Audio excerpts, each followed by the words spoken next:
足利義昭の生涯。どうする家康に学ぶ日本史。本能寺の変の黒幕化。足利義昭は室町幕府の15代将軍だが、織田信長と対立して都を追われた。しかし近年、明智光秀の新たな書状が発見されたため、義昭が本能寺の変の黒幕ではと話題となっている。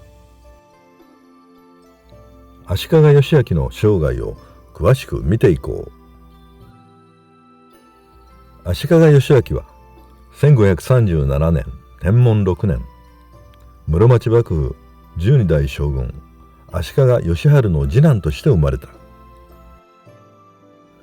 そして大和の一応院門跡となって角慶と称した。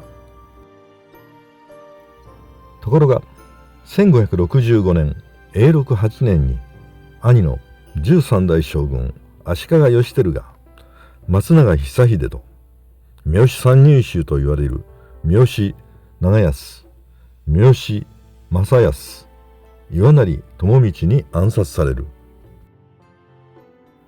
松永久秀らは自分たちの意のままになる足利義秀を擁して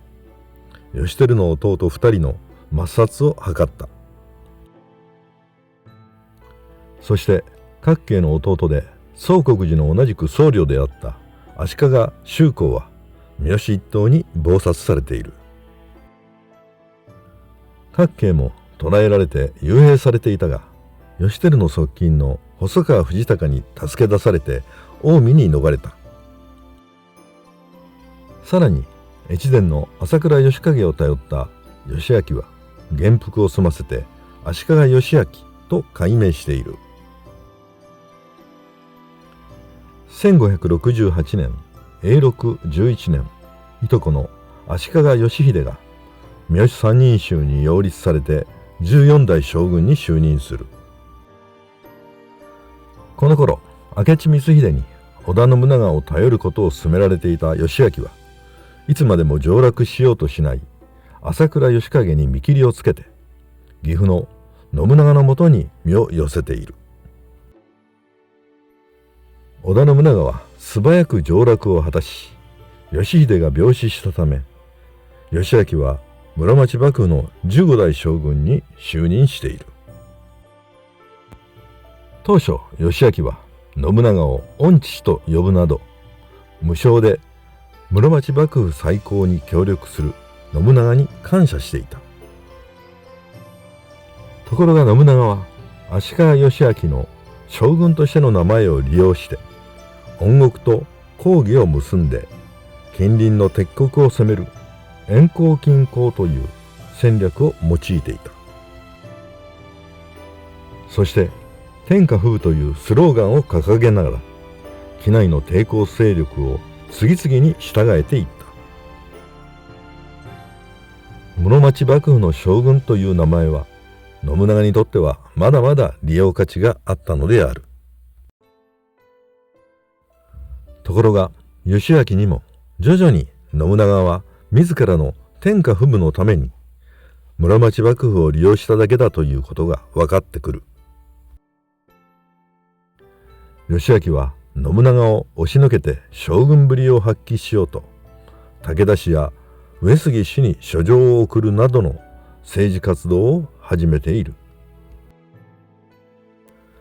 すると信長は殿中恩掟を義昭に突きつけて行動を制限したことで両者は激しく対立する。すると義昭は旭氏や朝倉氏に書状を送り、金ヶ崎の戦いで信長を危機に陥れるなど信長包囲網を構築していく。義昭は武田信玄にも書状を送り、信玄の上洛への決意を固めさせたと言われている。信長が1572年元亀3年に意見17条を義昭に突きつけて詰問すると、ついに翌年に義昭は挙兵した。武田信玄をはじめ本願寺や浅井朝倉氏へ決起を呼びかけた義昭だが、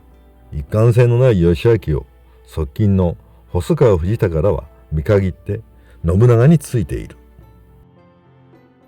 浅井朝倉軍が信長に敗れ、武田信玄が上洛の途上で病死したため、信長包囲網が破綻する。一度は信長と和睦した義昭だが、再び宇治の牧島で挙兵して信長に敗れ、京都を追放される。そのため足利尊氏以来約150年の間続いた室町幕府は滅亡する。放浪の末、足利義昭は毛利輝元を頼って備後の国の友に友幕府を樹立して信長への抵抗を続けた。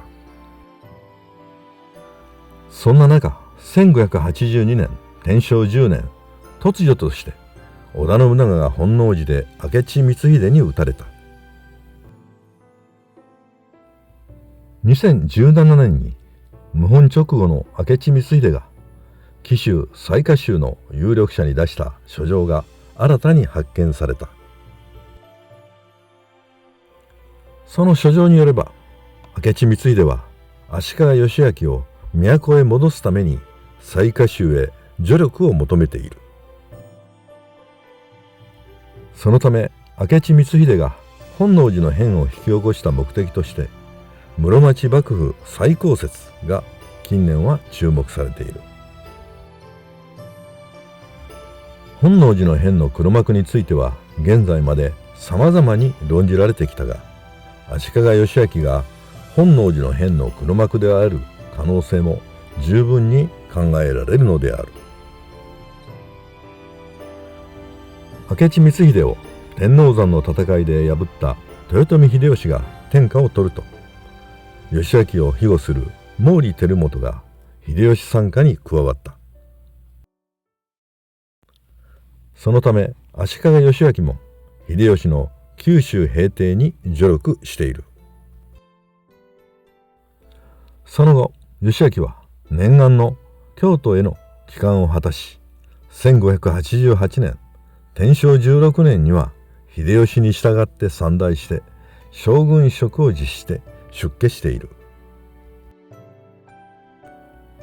足利義昭は豊臣秀吉の御伽衆に加わっていたが、1597年慶長2年に61歳で逝去した。